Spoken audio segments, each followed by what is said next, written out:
Occasion ఏదైనా location ఎక్కడైనా తెలుగువారి వేడుక అంటే ఆలివ్ మిఠాయి ఉండాల్సిందే. బయటికి వెళ్ళిన తర్వాత ఇంటికి క్షేమంగా వస్తామా లేదా అన్న భయాందోళన పరిస్థితులు కనిపిస్తూ ఉన్నాయి. రీసెంట్గా చేవెళ్లలో జరిగిన బస్సు ప్రమాదం ప్రతి ఒక్క కుటుంబాన్ని కలిచివేస్తోంది. భూమాత ఒడి చేరి నా భారం దించావా, చూస్తూనే చేజారి ఎదకోతే పెంచావా. ఆ తల్లిదండ్రుల ఆవేదన ఎవరు తీర్చలేరు. చాలా కన్నీటి పర్యంతం అవుతున్నారు. ఆ ముగ్గురు అక్క చెల్లెళ్ళ మరణం తర్వాత ఆ కుటుంబం మీ డాడీ రెక్కలు విరిచావా,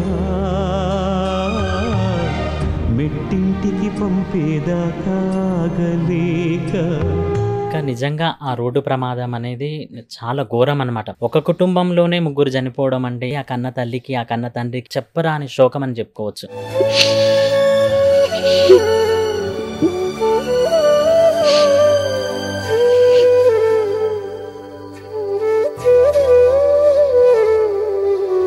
కానీ ముగ్గురు ప్రాణాలు చనిపోయిన కాడ ముగ్గురిని ఒకే కాడ పడుకోబెట్టేస్తే అసలు చూడగానే నా మనసుని వల్ల వల్ల వల్ల వల్ల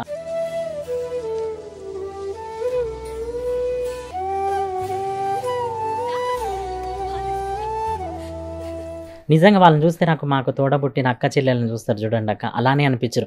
ముగ్గురు బిడ్డల తల్లిరా అమ్మ ఏడుస్తుంది సెల్లెలా మీరు ఎటుపోయినారే తల్లులు. ముగ్గురు బిడ్డల తల్లిరా అమ్మ ఏడుస్తుంది సెల్లెలా మీరు ఎటుపోయినారే తల్లులు. కొడుకులోలే మిమ్ము పెంచేరా కోటి కోర్కెలతో ఉండే నాన్నరా గుండె పగిలిపోయేరా చూడరా. మెట్టింటికి పంపేదాకా ఆగలేక మట్టింటికి వెళ్ళిపోయావా శాశ్వతంగా. హాయ్ హలో నమస్తే, this is Suvarna. Welcome to Suman TV.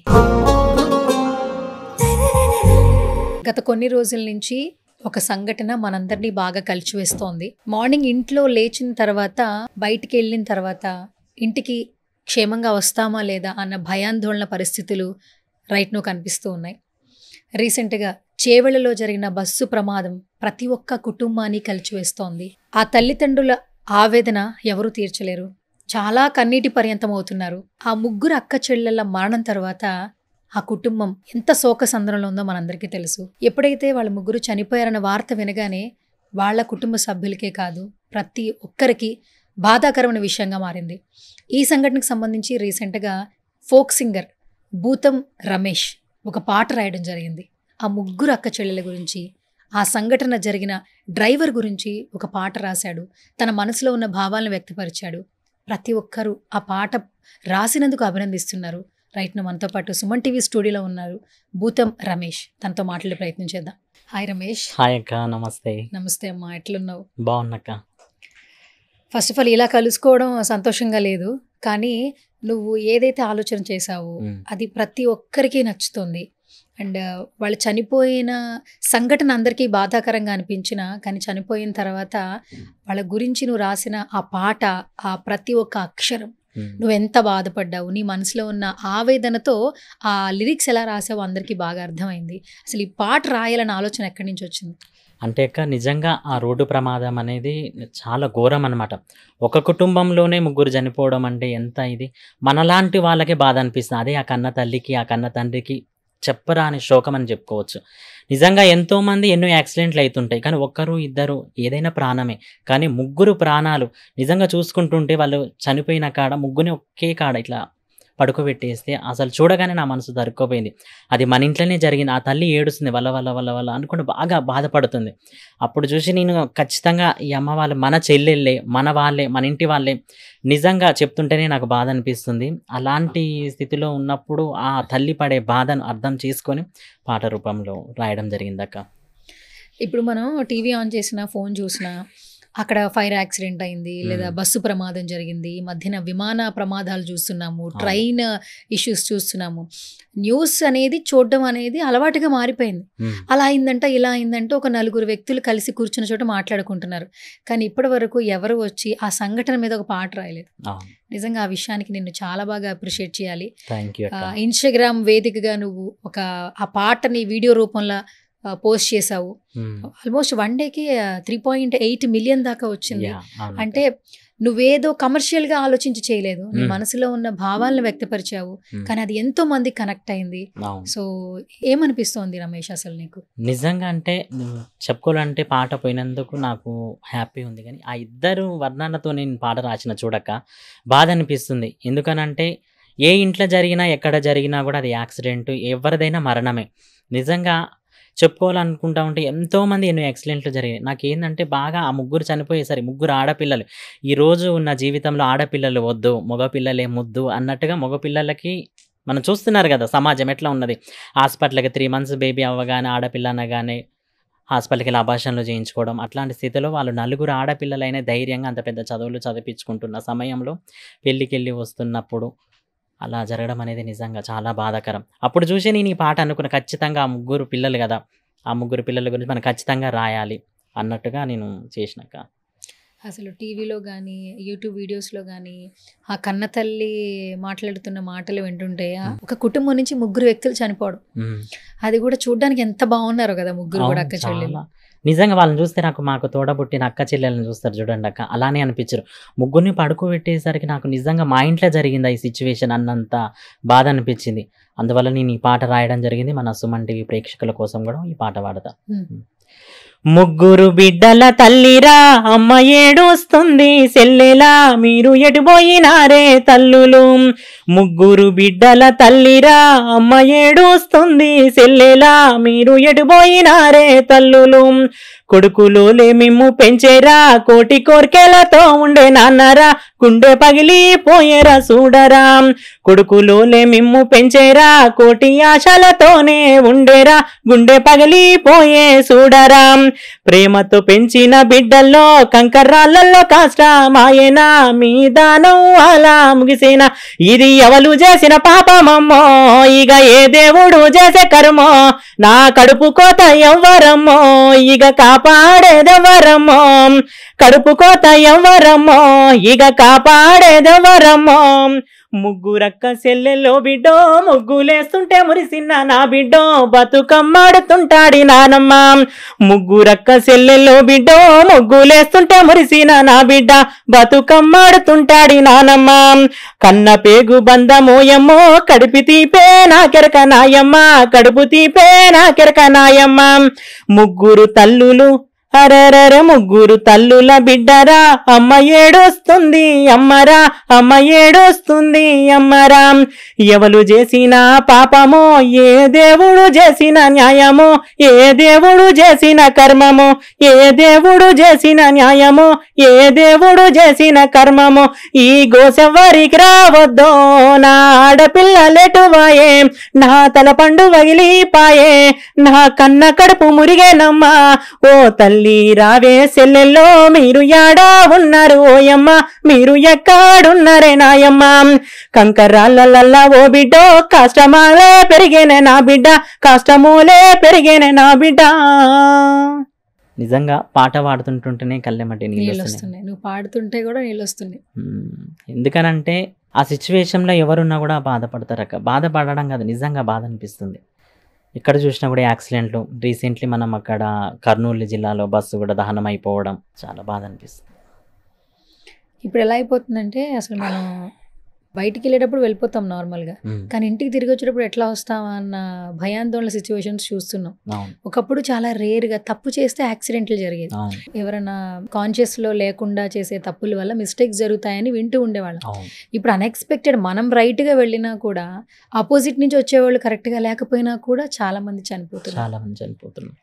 అసలు ఈ ఇయర్లో మనం ఎక్కువగా యాక్సిడెంట్స్ చూసాం, ట్రైన్ యాక్సిడెంట్స్ చూసాము, విమానాలు కూడా అవును, మనం అలాంటి ఇష్యూస్ ఎక్కువగా చూస్తాం. బయటికి వెళ్ళాలంటేనే భయాందోళన సిచ్యువేషన్స్ కనిపిస్తుంది. బట్ ఇప్పుడు చాలా మందిని చూస్తున్నా, కానీ ఈ చేవెళ్లలో జరిగినటువంటి సంఘటన మాత్రం అందరినీ కలిచివేస్తాం. నిజమక్క. నిజంగా అట్లాంటి జరగకూడదు కూడా లైఫ్లో, నేను ఇదొకటే అంటున్నా. అండ్ ఈ డ్రైవర్ గురించి కూడా నువ్వు అంత బాగా రాసావు అసలు. అంటే కొంతమంది ఏంటంటే ప్రమాదం జరిగినప్పుడు డ్రైవర్దే తప్పు ఉంటుంది, అతనే సరిగా చూసుకున్నాడు, సరిగా డ్రైవ్ చేయాలి కదా అని ఏదైనా ఒక ఇన్సిడెంట్ జరిగినప్పుడు అనేస్తారు. అవును, కానీ నువ్వు చనిపోయిన ముగ్గురు గురించి రాసావు, అలాగే డ్రైవర్ ఏ విధంగా ఉండాలి, అవును. అని కూడా రాసావు. కొన్ని చోట్ల డ్రైవర్ది తప్పు ఉంటుంది, తప్పు ఉండదు అక్క. కొన్ని చోట్ల తప్పున్నా ఏదున్నా కూడా డ్రైవర్ది తప్పు అని అంటారు. నిజంగా ఆ సంఘటన ఎలా జరిగిందో మనకు తెలియదు, అవును. కానీ చూస్తుంటూ వింటున్నాం మనం. కానీ ఎవరిది తప్పు అనేది అయితే అనలేము. కానీ ఆ డ్రైవర్ అన్నల మీద డ్రైవర్కి కూడా ఫ్యామిలీ ఉంటుంది, కుటుంబం ఉంటుంది, పిల్లలు ఉంటారు. వాళ్ళ కోసం కూడా ఉన్న ట్యూన్ తోటి నేను పాట రాయడం జరిగింది.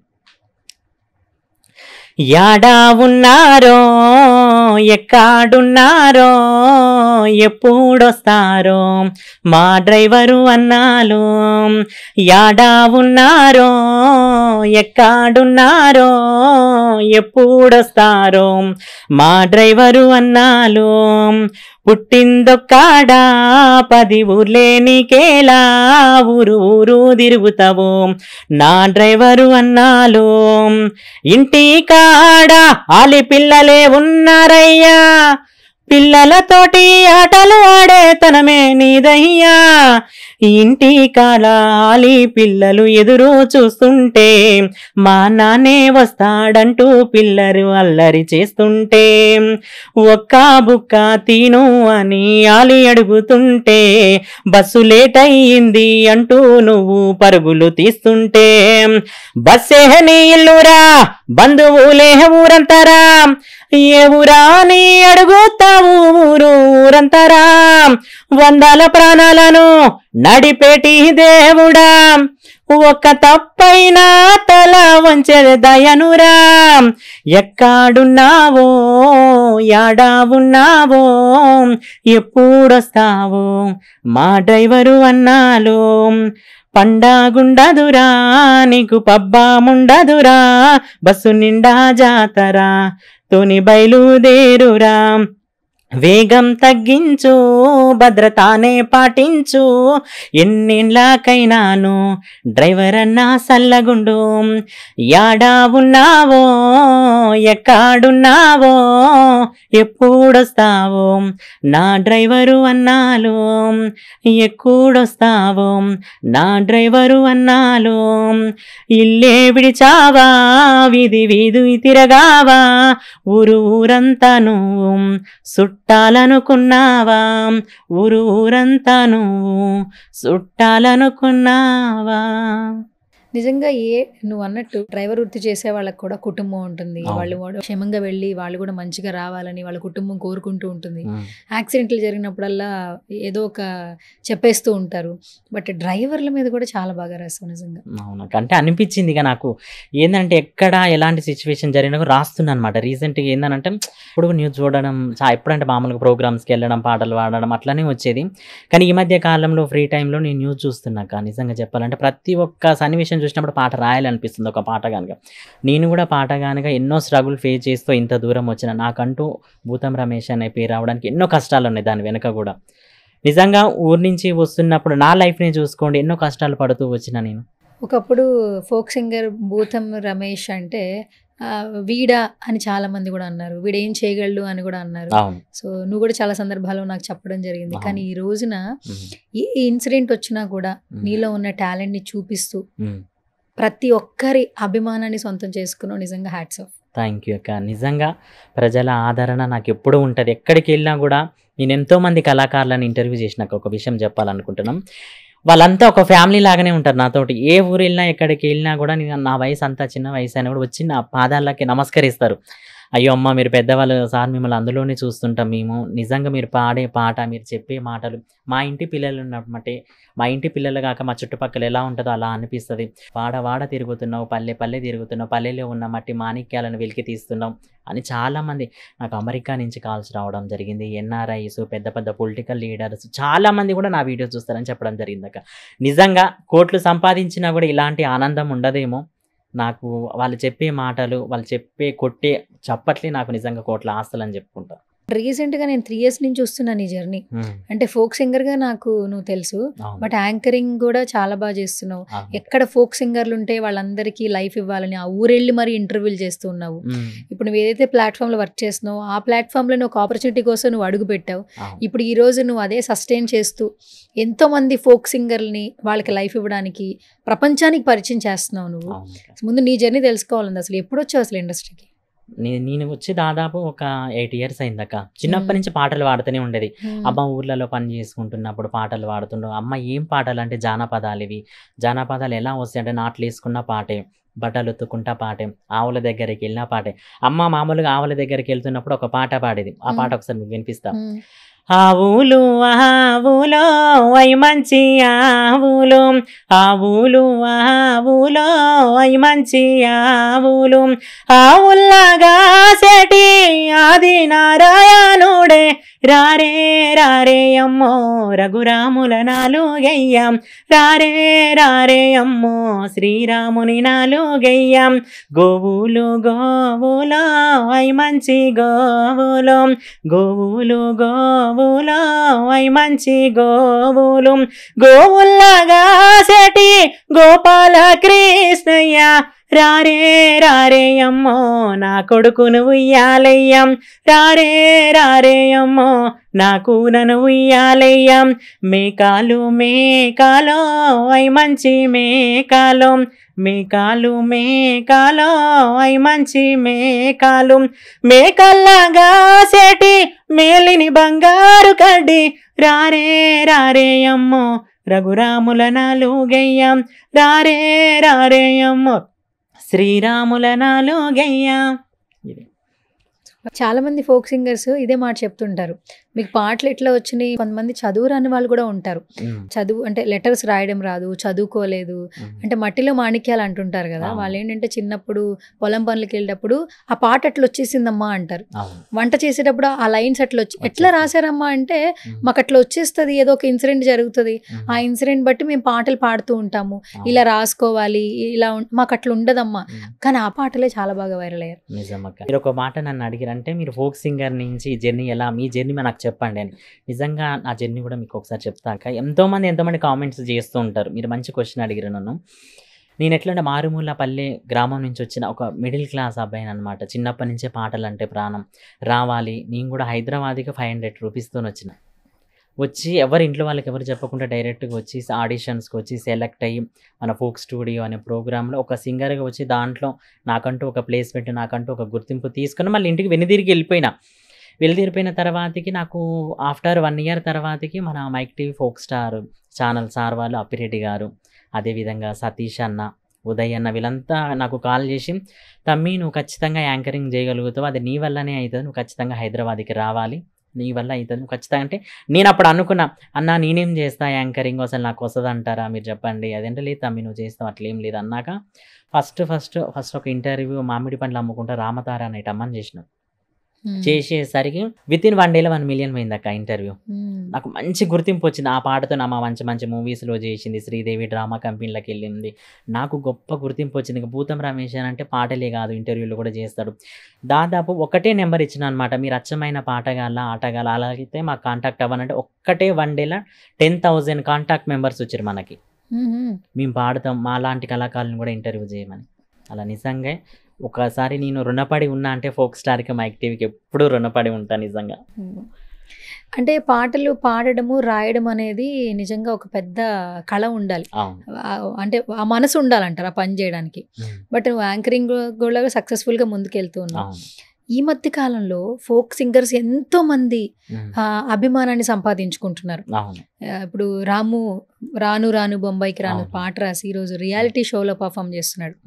అలాగే మల్లమ్మ ఎర్ర ఎర్ర రుమాలు కట్టి అనే పాట 3 ఆడపిల్లలు ఉన్న భర్త లేకపోయినా ఆ పాటతో ఎక్కువగా పాపులర్ అయింది. నాగదుర్గ డాన్సర్ గా ఎంతో మందికి తెలుసు, కానీ ఫోక్ పాటలు డాన్స్ చేస్తూ తనకంటూ ఒక ఫ్యాన్ బేస్ చాలా బాగా క్రియేట్ చేసుకుంది. అండ్ కళ్యాణ్ కీస్ గారు మ్యూజిక్ డైరెక్టర్. అంటే ఫోక్ పాటల మీద ఎంత మంది ఆ పని మీద ఆధారపడి ఉన్నారనేది వీళ్ళందరిని ఒకసారి గుర్తు చేసుకుంటే తెలుస్తుంది. నిజంగా ఒకప్పుడు ఎలా ఉంటుందో మాకు తెలియదు, కానీ ఇప్పుడు సినిమా పాటలతో సమానంగా ఫోక్ అనేది ఒక డిమాండ్ క్రియేట్ చేసుకుంది.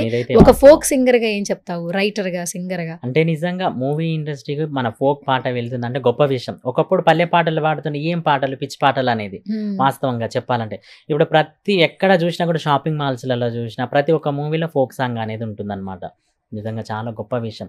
అదేవిధంగా ఫోక్ ఇండస్ట్రీ గురించి కూడా నేను ఒకటి చెప్పాలనుకుంటున్నాక, ఒకప్పుడు ఫోక్ ఇండస్ట్రీ బాగుంది, ఇప్పుడు బాలే. ఎందుకు బాలేదు అంటున్నంటే, మారుమూల నుంచి వస్తున్నారు. పల్లెటూర్ల నుంచి ఎవరో తెలవని ఒక మామూలుగా 500 రూపాయలు బస్ ఛార్జ్ ఇచ్చేసుకొని ఇక్కడ హైదరాబాద్‌లో తిరుగుతున్నారు. 50 ఏండ్లోళ్ళు, 60 ఏండ్లోళ్ళు కూడా. నా కళ్ళ ఎదురుగా చూసి మన ఆఫీస్‌కి వచ్చినోళ్ళు కూడా ఉన్నారు చాలామంది. మేము పాటలు పాడతాం. మాకు కూడా అవకాశం ఇయ్యండి అన్న సమయంలో వాళ్ళు పాటలు పాడుతున్నప్పుడు పిలవడం ఓకే. పిలిచి వాళ్ళతోని పాడిస్తే బెటర్‌గా ఉంటది. వాళ్ళని పిలిపించి ఒక 10 పాటల దాకా రికార్డింగ్ చేపించుకొని తర్వాత వాళ్ళ ఇంటికెళ్ళిపోయినాక ఆ పాటలు కట్ చేస్తే వేరే వాళ్ళు పాడతారు. కట్ చేస్తే అది మీ పాటలు కాదా అనడం. కట్ చేస్తే ఏమంటున్నారనంటే ఇవి సేకరణ పాటలు ఎవరైనా పాడుకోవచ్చు అని అంటారు. కానీ సేకరణ పాట అనేది ఎంతో కష్టపడితేనే వస్తది ప్రతి ఒక్కరికి కూడా. ఆ కష్టానికి తగ్గ ఫలితం ఇవ్వాలి. ఎవరి పాట అయితే ఉంటదో వాళ్ళతోని పాడిస్తే బావుంటది. ముఖ్యంగా కళాకారు ఆశతోనే ఇండస్ట్రీకి వస్తారు. ఆ ఆశను మాత్రం ఖచ్చితంగా నెరవేర్చాలని కోరుకుంటున్నాను. ఈ జానపద పాటలు, జానపద గేయాలు, ఫోక్ పాటలు ఒకప్పుడు చాలా వాల్యుబుల్ అట. ఏదైనా ఒక పండగ జరిగినా, వాళ్ళ ఇంట్లో ఫెస్టివల్ జరిగినా వాళ్ళు పిలిపించుకుని మరీ పాడేవాళ్ళట. ఇప్పుడు ఏంటంటే అంటే పెళ్ళిళ్ళలో కన్సర్ట్స్ చేస్తున్నారు. సంగీత్ వాళ్ళలో ఇప్పుడు సినిమా వాళ్ళు వచ్చి ఇది చేస్తున్నారు. కానీ ఫోక్ కూడా ఇంకా అప్డేట్ అవ్వాలి. ఫోక్ పాటల మీద చాలా కుటుంబాలు ఆధారపడి ఉన్నాయి. వాళ్ళకి ఒక మంచి భవిష్యత్తు రావాలంటే ఏం చేయాలి? నిజంగా అంటే మనం ఖచ్చితంగా ఒక వర్క్ అనుకున్నాం అనుకోక్క. ఒక పాట పాడాలని నేను అనుకుంటా. ఆ పాట పాడాలంటే ఎన్నో ఇప్పుడున్న సిచ్యుయేషన్ చాలా స్ట్రగుల్స్ ఫేస్ చేయాల్సి వస్తుంది. వాళ్ళు ఏం చేయాలంటే మనం పాట ముందే మనం ఏదైనా కంబైన్డ్‌గా డిసిషన్ తీసుకోవాలి. మనమే పాట పాడతామా? మనమే లిరిక్ రైటరా? మేమే పాట పాడాలనుకుంటున్నారా? లేకపోతే ఆ లిరిక్‌ని వేరే వాళ్ళకి ఇయ్యాలనుకుంటున్నారా? అలా అయితే మనం ముందు కన్ఫర్మ్ చేసుకొని పాడితే బావుంటది. అదేవిధంగా ముందు సిచ్యువేషన్ ఎట్లా ఉంటదంటే ఫోక్ పాటలనేవి దొరకవు. ఎందుకు దొరకవనంటే మామూలుగా ఇప్పుడు ఎవరు పాడుతున్నారు చెప్పండి ఫోక్ సింగర్స్?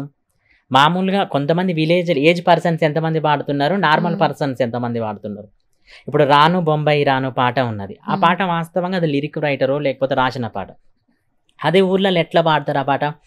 బొంబాయి బోయిండే నాదరో బొట్ల సీర తెచ్చిండే, నాదరో బొట్ల సీర తెచ్చిండే, నాదరో రాకుంటే రాకపాయే, నాదరో రానాని సెపడాయే, నాదరో రానాని సెపడాయే, నాదరో ముంబాయి పోయిండే, నాదరో ముక్కు పుల్ల తెచ్చిండే, నాదరో ముక్కు పుల్ల తెచ్చిండే, నాదరో రాకుంటే రాకపాయే, నాదరో రానాని సెపడాయే, నాదరో రానాని సెపడాయే, నాదరో అందాల బొమ్మరా పరంజి గుమ్మరా ముద్దుల గుమ్మరా ముచ్చటైన బొమ్మరా, రాను రాను నేను ముంబాయి చల్, రాను రాను నేను బొంబాయి చల్, బొంబాయి పోయిండే నాదరో బొట్ల సీర తెచ్చిండే, నాదరో బొట్ల సీర తెచ్చిండే, నాదరో. ఇలా వాడతారు. ఓకే. అంటే భాషకి చాలా తేడా ఉంది. చాలా తేడా. ఇది ఏంటంటే న్యాచురల్ ఫోక్ అనమాట. ఇప్పుడు కల్పితంగా ఎట్లా అంటే పెద్దవాళ్ళ కానించి పాడదామని వస్తారు. వాళ్ళ దగ్గర నుంచి లిరిక్స్ తీసుకొని వాళ్ళు రైట్స్ తీసుకొని మనీ ఇచ్చి వాళ్ళు ఓకే అనుకుంటే మాత్రం కంప్లీట్‌గా చేయొచ్చు. కానీ ఇప్పుడు నేనున్నాక 40 ఏండ్ల పాట నాకు తెలుస్తదా? లేదు. ఎట్లా తెలుస్తుంది పాట? కరెక్ట్. ఒకసారి ఆలోచించండి మీరు కూడా. పెద్దవాళ్ళ నుంచే వస్తాయి పాటలు. మామూలుగా సేకరణ పాటలు అంటేనే పెద్దవాళ్ళ నుంచి వస్తాయి.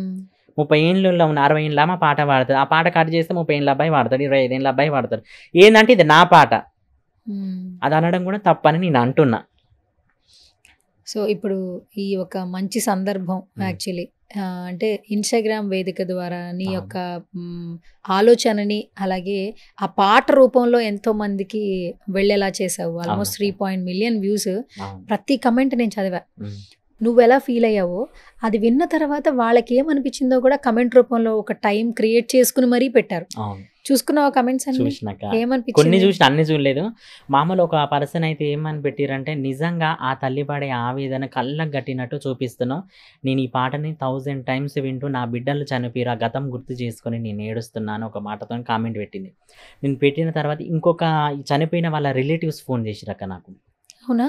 రిలేటివ్స్ ఫోన్ చేసి ఆ 3 బిడ్డలు కూడా నాకు మన కోడళ్ళ వారసు అవుతారండి, చాలా మంచి వాళ్ళు, నిజంగా 4 బిడ్డల్లాగా పెంచలేదు, 4 కొడుకుల్లాగా పెంచిండు ఆయన, అంత బాగా పెంచి వాళ్ళ 3 వాళ్ళు ఏంటంటే తను అనేదంట వాళ్ళ ఫాదరు, నా బిడ్డలే నాకు కోట్ల ఆస్తులు, ఆ ఆస్తులే ఈరోజు కూలిపోయినాయి, ఇంకా మేము ఎందుకు అని వాళ్ళ ఏడుస్తున్నారని చెప్పి నిజంగా వాళ్ళ గురించి తలుచుకుంటేనే నిజంగా బాధ అనిపిస్తుంది అక్క. ఎవరికి కూడా ఇలాంటి కర్మ రాకూడదు, ఇలాంటి రాత కూడా ఎవరికి రావద్దు. దేవుడు కూడా కొన్ని టైమ్స్ అందరికీ ఇలాంటి కష్టపడేటోళ్ళకి ఇలాంటి పరీక్షలు ఇస్తాడేమో కానీ ఇంత ఘోరంగా కూడా ఇట్లా చేయకూడదు వాళ్ళకి. పాపం వాళ్ళు ఈ సిచ్యువేషన్ నుంచి బయటికి రావడానికి చాలా టైం పడుతుంది. చాలా వాళ్ళు ఇంకా నాకు తెలిసి కూడా రారక్క. ఎందుకంటే వాళ్ళు చూస్తున్నాం మన వీడియోస్ కానీ ఎన్నో చూస్తాం. ఒక్కరు మనకు కళ్ళ ముందులో పోతేనే ఎంత ఒక్క కుటుంబంలో నేను పాడినా కదా, ముగ్గురు ముగ్గురు అక్క చెల్లెలు ముగ్గులు వేస్తున్నప్పుడు బతుకమ్మ ఆటలు ఆడుతున్నప్పుడు వాళ్ళకి గుర్తు రాదా ప్రతి పండక్కి? 20 ఏళ్ళు 25 ఏళ్ళు సాది పెంచిన తర్వాత ఏదో టక్కు కింద పడి ఇట్లా కూలిపోతే కంకర రాళ్ళే కష్టం అయిపోయినాయి వాళ్ళకి. నేను ఇంకొక డిసిషన్ తీసుకున్నాక ప్రతి ఒక్క కష్టం మీద నేను పాట రాయాలనుకుంటా, ప్రతి ఒక్కరి మీద కూడా పాట రాయాలనుకుంటా. నేను చూసి నాకు ఏది హార్ట్కు టచ్ అయితే నేను రాస్తా. ఇంకొకరు మామూలు కామెంట్ పెట్టిరు, చెప్పొచ్చో చెప్పకూడదు, మీరు ఇలాంటి పాట పాడే వాళ్ళకి ఇంకింత పెయిన్ఫుల్ తెప్పిస్తున్నారేమో అని కూడా అన్నారు. అని అంటే అది నాకు అనిపించి ఒక తల్లి నా తల్లికి నా ఇంట్లో జరిగిన సిచ్యువేషన్ అనుకున్నా కాబట్టి నేను ఆ పాట రాయడం జరిగింది. ఒక్కొక్కరు ఒక్కలా ఆలోచిస్తారు కాబట్టి ఇంత పెయిన్ఫుల్గా ఉంది. ఇంకొకరు అయితే నేను డైరెక్ట్గా చెప్పేసిన అమ్మ మామూలుగా ఒక కాల్ చేసి కూడా కామెంట్ పెట్టింది, ఏమనంటే నువ్వు ఇలాంటి పాటలు పాడొద్దమ్మా, నువ్వు ఇలాంటి పాటలు పాడితే మేము ఊరుకోము అని అన్నది. ఎందుకమ్మా దీనికి అది ఇదని నేను అడిగేసరి ఏడుస్తుంది. ఎందుకు ఏడుస్తున్నావు తల్లి, ఎందుకు ఏడుస్తున్నావు అంటే ఇలాంటి పాటలు పాడితే ప్రతి ఒక్క ఆ తల్లి ఒక్క కడుపు కోతే కాదు, యావత్ తెలంగాణ ప్రతి ఒక్క తెలంగాణ రాష్ట్రం కానీ లేకపోతే మన భారతదేశంలో ఉన్న ప్రతి ఒక్క ఆడపిల్ల తన కడుపు కోత ఈ పాట నువ్వు పాడినప్పటి ఎట్లా రాసినావు, ఎంత నీ ఏజీ అని అడిగింది నన్ను. ఇది సంగతమ్మా ఇట్లా అది అనేసరికి, నానా నువ్వు ఇక్కడ లేకుంటే నీ పాదాలకి నేను పాద పూజ చేసుకుంటాను ఆ తల్లి అని అంటే నిజంగా నేను ఎంత గొప్ప నాకు రాసేటప్పుడు అనిపించలే. వితిన్ 10 minutesలో 10 minutes ఓన్లీ 10 నిమిషాలే రాసిన అనమాట. 10 నిమిషాలలో అర్థం చేసుకుంటా. కానీ ఆ పాట రాస్తుంటే నిజంగా ఏడ్చిన, నేను ఏడ్చుకుంటే రాసిన ఆ పాట. నిజంగా కష్టం వెనక ఫలితం ఉంటుంది అంటారు చూడండి, ఆ కష్టం వెనక ఈ ఫలితం, ఈ గోస, ఈ కష్టం ఎవరికి కూడా రాకూడదు, ఇంకా భగవానికి కూడా. అది ఈ ఇన్సిడెంట్ అయిన తర్వాత ఇప్పుడు నువ్వు పాట రూపంలో వ్యక్తపరిచావు. ఇప్పుడు టెక్నాలజీ అభివృద్ధి చెందింది కాబట్టి ఏఐతో కొన్ని వీడియోలు రిలీజ్ చేశారు. మళ్ళీ ఆ పేరెంట్స్కి ఆ ముగ్గురు బిడ్డలు కలిసి ఒకటే ఫ్రేమ్లో ఉంటే ఎలా ఉంటుందని కొన్ని వీడియోస్ రిలీజ్ చేశారు. ఆ వీడియోస్ ఎప్పుడైతే బయటకు వచ్చాయో ఏ వీడియోస్ ప్రతి ఒక్కరు స్టేటస్ పెట్టుకుంటున్నారు. అవును, ప్రతి ఒక్కరు పెట్టి ఇప్పుడు తను వాళ్ళ ఫాదర్ కూడా చూస్తున్నాడు. లేస్తే వాళ్ళ బిడ్డలకి న్యూస్ వస్తుందా లేకపోతే ఏమొస్తుంది, వాళ్ళిద్దరు ముగ్గురు ఫోటోలు కూడా మన అందరం చూసినాం, మన మీడియా వాళ్ళం అందరం కూడా చూసినాం. చూసి ఇట్లా పట్టుకొని చూస్తున్నాడు, నా బిడ్డలని ఇట్లా ఎదల్లో బాదుకుంటా ఏడుస్తున్నాడు. అతను బాధపడుతుంటే మన తండ్రి మనకు బాధ అనిపిస్తుంది కదక్క. ఏ వీడియోలు కూడా ప్రతి ఒక్క దానికి అలా చేయకూడదని కూడా నేను అనుకుంటున్నా. ఇప్పుడు నన్ను కూడా ఎట్లా అంటే నిజంగా నాకు ఒక టైం అమ్మ అనడం కరెక్ట్ అనిపించింది. నిజమే కదా, నేను ఈ పాట పాడి ఇంకేమైనా బాధ పెట్టిస్తున్నానా అని కూడా అనిపించింది. కానీ నా ఇంట్లో జరిగింది కదా, నా మనిషే వీళ్ళు అనుకున్నా కాబట్టి ఆ పాట రాసినాను కూడా అమ్మకి చెప్పడం జరిగింది. ఆ అమ్మ అనగానే నాన్న నీకు 10,000 దండాలు, నిజంగా నువ్వు ఇంత అద్భుతంగా రాసినావు, నీ పాట బాగుంది. నీ పాటలు ఎన్నో పాటలు మేము చూసినాం, ఎన్నో ఇంటర్వ్యూలు చూసినాం, ప్రతి ఒక్కరి కాడికి వెళ్ళి నువ్వు ఇంటర్వ్యూలు చేస్తావు. నిజంగా ఈ పాట రూపంలో నీ విలువ నాకు తెలిసింది అన్నదాకా, అంతకు మించి ఏం కావాలి నాకు. అసలు నీ కుటుంబ నేపథ్యం ఏంటి రమేష్? మా అమ్మ వాళ్ళైతే మాది సూర్యాపేటకు ఒక చిన్న కోటపాడని మారుమూల గ్రామం. నేను అక్కడి నుంచి వచ్చిన.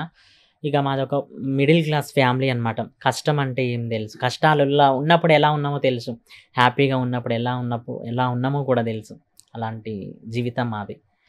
అదే నేను ఈ స్ట్రగుల్కి హైదరాబాద్కి వచ్చినప్పుడు పాట రూపంలోనే నమ్ముకున్నా నా పాట అమ్ముకున్నా ఓ చోట, నమ్ముకున్నా నా పాట అమ్ముకున్నా ఓ చోట, బాధతోనే ఈ పాట పాడుతున్నా ఈ పూట, చెప్పుతున్నా నా కథ చెప్పుతున్నా నా కథ, జానపదం ప్రాణమాయే పల్లె పదం ఊపిరాయే, జీవితం ఎటు పోవునో గమ్యం ఎటు చేరునో, నమ్ముకొని అమ్మ ఉండే ఎదురు చూస్తూ నాన్న ఉండే, నా కథేమౌనో పాటను నమ్ముకుంటినో, మా అమ్మ నాన్నలా గౌరల కొడుకుని, మా అమ్మ నాన్నలా గౌరల కొడుకుని. అక్క కోట్ల ఆస్తులు లేవక్క, కోట్ల ఆస్తిని నేనక్క, కోట్ల ఆస్తులు లేవక్క, కోట్ల ఆస్తిని నేనక్క. అమ్మ ఒడిలో ఉండంగా పాటలెన్నో నేర్పింది, అమ్మ ఒడిలో నుండంగా పాటలెన్నో నేర్పింది. పాట పాడురా బిడ్డాని నన్ను సాగానంపింది, పాట పాడురా బిడ్డాని నన్ను సాగానంపింది. నమ్ముకున్నా నా పాట అమ్ముకున్నా ఓ చోట, బాధతోనే ఈ పాట రాసుకున్నా ఓ చోట. పాడుతున్నా ఈ పూట చెప్పుతున్నా నా కదా, చెప్పుతున్నా నా కదా. చాలా బాగుంది యాక్చువల్లీ. ఆ లైన్స్ ఎలా ఉన్నాయంటే నువ్వు చెప్తున్నట్లే ఉంది. ఏంటి, నమ్ముకున్నా నా పాట అమ్ముకున్నా ఈ పూట చెప్తున్నా నా కదా. అంటే అదంతా నీ బాధ అంతే కదా కదా, అంతే. ప్రతి లైను నీ బాధ నీ పెయిన్. బట్ ఆ పాటని ఎలా బయటికి తీసుకెళ్ళడానికి నువ్వు పడే ఆ తపనంతా ఆ లైన్స్ లో పెట్టేస్తున్నావు. నీ వయసు ఎంత రమేష్? నాది 24. 24 సంవత్సరాలు. ఎప్పటి నుంచి మొదలు పెట్టావు ఇలా పాటలు పాడడం రాయడం? అంటే 4th క్లాస్ నుంచి, చిన్నప్పటి నుంచి నాకు ఊహ తెలిసిన కానుంచి అమ్మ అదో ఏదో పాటలు పాడుతుంటది ఇంట్లో పని చేసుకుంటా. అమ్మ కూడా చెప్పేది, నేను పాటలు పాడాలనుకున్నా, నేను కూడా మంచి అమ్మ అద్భుతమైన గాయనిక. మామూలుగా పెళ్లిళ్ళు అవుతున్నప్పుడు సాగనంపుతారు కదా ఆడపిల్లని, ఆడపిల్లని సాగనంపేటప్పుడు ఎక్కడున్నది, మా అమ్మ పేరు చంద్రకళ, ఏడ ఉన్నది అమ్మ నువ్వు రావాలి పాట పాడాలన్న. ఆ అమ్మ పాట పాడుతుంటుంటే చుట్టుపక్కల ఉన్న వాళ్ళంతా ఏడుస్తారు. అలాంటి అద్భుతమైన పాట పాడుతుంది. ఇప్పుడు మీరే ఉన్నారు, మీకు ఒక బిడ్డ ఉన్నది. ఇప్పుడు నేనే అనుకోండి, నేనే వచ్చిన మన ఇంటికి రాగానే అమ్మ పలానా అమ్మ అది ఇట్లా పిల్లుంది అనేసరికి, పోయిరా సీతమ్మ పోయిరా గలదమ్మ, పోయిరా సీతమ్మ పోయిరా గలదమ్మ, నువ్వు పోతే మా ఇంట్లో పండు దీనెదెవరమ్మ, పోయిరా సీతమ్మ పోయిరా గలదమ్మ. బొమ్మాలున్నై సీత బొమ్మాలున్నై గదనే, బొమ్మాలున్నై సీత బొమ్మాలున్నాయమ్మ, నువ్వు పోతే మన ఇంట్లో ఆడుకునేదెవరమ్మ, పోయిరా సీతమ్మ పోయిరా గలదమ్మ. ఏడవాకు ఏడవాకు నాయి బిడ్డో, నీకు ఏమి కష్టమొచ్చెనమ్మా నాయి బిడ్డో, నీకు ఆదివార అంగడిలా నాయి బిడ్డో, నీకు కొత్త సీర కొని తెస్తా నాయి బిడ్డో, నీకు తెలుసో తెలియక నీవు చిన్న చిన్న తప్పులు చేస్తే, అత్తమామ గద్దారిస్తే ఎడవబోకు తుడవబోకు, తమ్ముళ్ళను మురబెట్టుకొని ఎడవబోకు సక్కని తల్లి, మనసు గల్ల కోడలాని నాయి బిడ్డో, నీవు కలకాలం వర్ధిల్లు నాయి బిడ్డో నీవు. సూపర్ సూపర్, చాలా బాగా పాడు. ఈ ఒక్క పాటతో నువ్వు నిజంగా చాలా మందికి పరిచయం అయ్యావనే చెప్పాలి. బట్ ఆ ముగ్గురు కూతుళ్ళను కోల్పోయిన ఆ కుటుంబం ఎంత బాధపడుతుందో అందరికీ తెలుసు. బట్ వాళ్ళ లోటునైతే ఎవరూ తీర్చలేరు. బట్ ప్రతి ఒక్కరి కుటుంబంలో అందరూ జాగ్రత్తగా సేఫ్గా ఉండాలి, ఇంకా ఎక్కువ కాన్షియస్గా ఉండాలి ఇంటి నుంచి బయలుదేరిన తర్వాత నుంచి అని మనస్ఫూర్తిగా కోరుకుంటున్నాం. అండ్ చివరిగా సుమన్ టీవీ ఆడియన్స్కి ఏం చెప్పేస్తావు రమేష్? నిజంగా సుమన్ టీవీది ఇది నాది 5th ఇంటర్వ్యూ అక్క. నిజంగా చెప్పాలి, సుమన్ టీవీకి నాకు ఏదో అనుబంధం ఉందని చెప్పుకుంటా. ఎందుకంటే ప్రతిసారి నేను ప్రతి ఫేమ్ అయినప్పుడల్లా నన్ను పిలిచి నాకు ఇలాంటి వేదికని సిద్ధం చేస్తున్నారు. నిజంగా సుమన్ టీవీకి, సుమన్ టీవీ ప్రేక్షకులకి నేను ఫస్ట్ మన ఫోక్ సింగర్గా ఫస్ట్ ఇంటర్వ్యూ ఇచ్చింది మన సుమన్ టీవీలోనే. మన సుమన్ టీవీ అధినేత సుమన్ సార్ ఆధ్వర్యంలోనే ఇచ్చిన నేను. పాడేటప్పుడు కూడా అన్నారనమాట, అమ్మ నీ వాయిస్ స్పెషల్గా ఉంది, అద్భుతంగా ఉంది అని. నిజంగా మీ ఇంటర్వ్యూలు కూడా నేను చూస్తాక నిజంగా ఇప్పుడు మిమ్మల్ని చూస్తుంటే మీ మీద ఒక పాట పాడాలనిపిస్తుంది. పాడనా? ఇప్పుడే పాడేస్తావా? ఇప్పుడే పాడేస్తా. చూసావు కదా, పాడేస్తా. పాడు. సువర్ణక్క సువర్ణక్క సువర్ణక్క సుమన్ టీవక్క, ఇంటర్వ్యూలో బాగుంటాయక్క, సువర్ణక్క సువర్ణక్క సువర్ణక్క సుమన్ టీవక్క, ఇంటర్వ్యూలో బాగుంటాయక్క, పాటగాళ్ళ నీకు డాన్సర్లా నీకు ఆర్టిస్టులా ఎవరైనానో సువర్ణక్క సువర్ణక్క సూపర్ సువర్ణక్క సువర్ణక్క ఇంటర్వ్యూ లక్క, సువర్ణక్క సుమన్ టీవక్క, ఇంటర్వ్యూలో బాగుంటాయక్క. అమ్మ బాబోయ్, అసలు అంటే ఇప్పుడే అసలు అనుకోలేదు. కానీ నాకేం అర్థమైందంటే నీకు పాటలు అంటే పిచ్చి. నిజం. టైం అక్కర్లేదు. Time చాలా అక్కర్లేదు. మంది సినిమాలకి మ్యూజిక్ డైరెక్టర్లు ఎత్తుక్కుంటున్నారు. అవును. ఈ ఇన్సిడెంట్ కి పాట రాయండి, ఈ పాట రాయండి అని. నీకు Hmm. సందర్భమే చెప్పక్కర్లేదు. అవును. మైండ్ లో ఒక చిన్న లైన్ ఇచ్చినా నువ్వు అల్లుకుపోతావు. ఇంత చిన్న వయసులో ఇంత టాలెంట్ అనేది చాలా పెద్ద విషయం రమేష్. Thank సో you నువ్వు అక్క. నాకు తెలుసు అని చెప్పుకోవడం కూడా చాలా సంతోషంగా ఉంది. ఈ స్టేజ్ నుంచి ఇంకా మరెన్నో స్టేజ్‌లని నువ్వు సంపాదించుకోవాలి.